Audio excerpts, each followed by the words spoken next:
Tata Motors का safer, truck से global giant तक।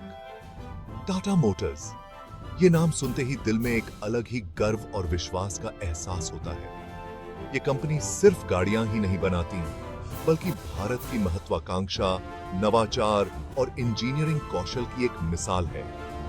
छोटी सी शुरुआत से लेकर ग्लोबल जायंट बनने तक टाटा मोटर्स का सफर वाकई काबिले तारीफ है। तो आइए इस आइकॉनिक ब्रांड के दिलचस्प इतिहास में एक सफर पर निकलते हैं। हमारी कहानी शुरू होती है 1945 में, एक नए आजाद भारत में। देश अपने पैरों पर खड़ा होना चाहता था। इंडस्ट्रीज अभी नई नई थीं और परिवहन एक बड़ी चुनौती थी। इस जरूरत को समझते हुए टाटा मोटर्स ने ऑटोमोबाइल्स की दुनिया में अपना पहला कदम रखा।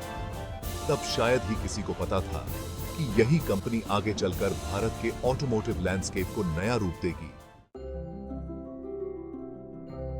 1945 में टाटा मोटर्स, जिसे उस समय Telco, Tata engineering and locomotive company के नाम से जाना जाता था, ने अपनी यात्रा शुरू की।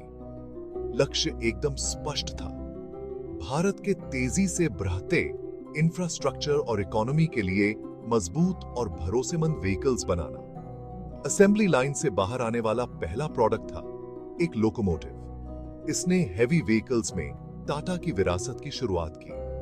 1954 में टेल्को ने जर्मनी की डेमलर बेंज के साथ मिलकर कमर्शियल व्हीकल मैन्युफैक्चरिंग में कदम रखा।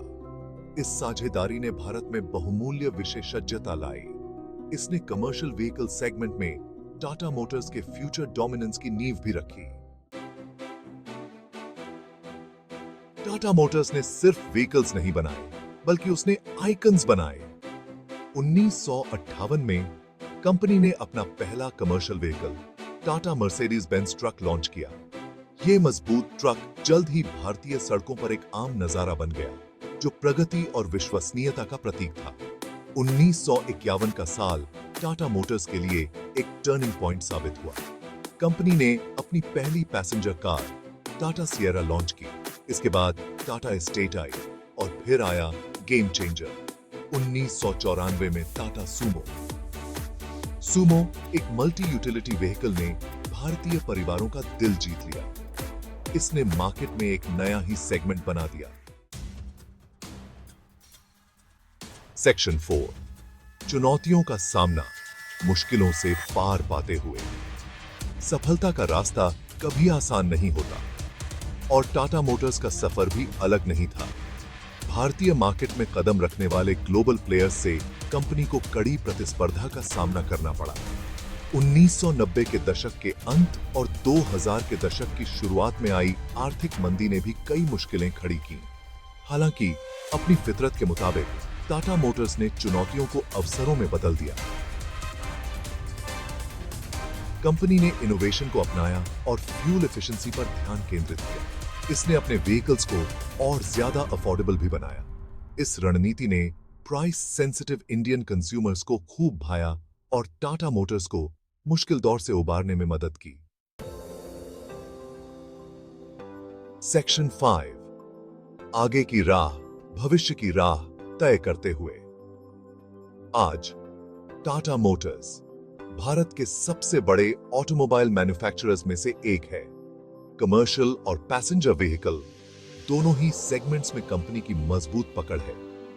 लेकिन टाटा मोटर्स यहीं नहीं रुकी है। अपनी इलेक्ट्रिक व्हीकल पहल के साथ ये कंपनी मोबिलिटी के भविष्य को आकार दे रही है। 2020 में लॉन्च हुई टाटा नेक्सॉन ईवी भारत की सबसे ज्यादा बिकने वाली इलेक्ट्रिक कार बन गई है। टाटा मोटर्स तेजी से अपने ईवी पोर्टफोलियो का विस्तार कर रही है। कंपनी चार्जिंग इंफ्रास्ट्रक्चर में भी भारी निवेश कर रही है। सस्टेनेबिलिटी और इनोवेशन के प्रति अपनी प्रतिबद्धता के साथ टाटा मोटर्स भारत को एक ग्रीनर फ्यूचर की ओर ले जाने के लिए पूरी तरह तैयार है। सेक्शन 6, टाटा मोटर्स जुझारूपन और नवाचार की विरासत। अपनी साधारण शुरुआत से लेकर एक ग्लोबल प्लेयर बनने तक का टाटा मोटर्स का सफर वाकई प्रेरणादायक है। ये भारतीय इंजीनियरिंग, नवाचार और इसके नेताओं के विजन का प्रमाण है। इस कंपनी ने न सिर्फ व्हीकल्स बनाए हैं, बल्कि भारत की विकास गाथा में भी अहम भूमिका निभाई है। टाटा मोटर्स जैसे जैसे बदलते समय के साथ नवाचार और अनुकूलन करती जा रही है, एक चीज जो निरंतर बनी हुई है वो है रिलायबल और अफोर्डेबल मोबिलिटी सॉल्यूशंस प्रदान करने की इसकी प्रतिबद्धता। आगे का रास्ता रोमांचक संभावनाओं से भरा है और टाटा मोटर्स अपने अटूट उत्साह के साथ एक उज्जवल भविष्य की ओर बढ़ने के लिए पूरी तरह तैयार है।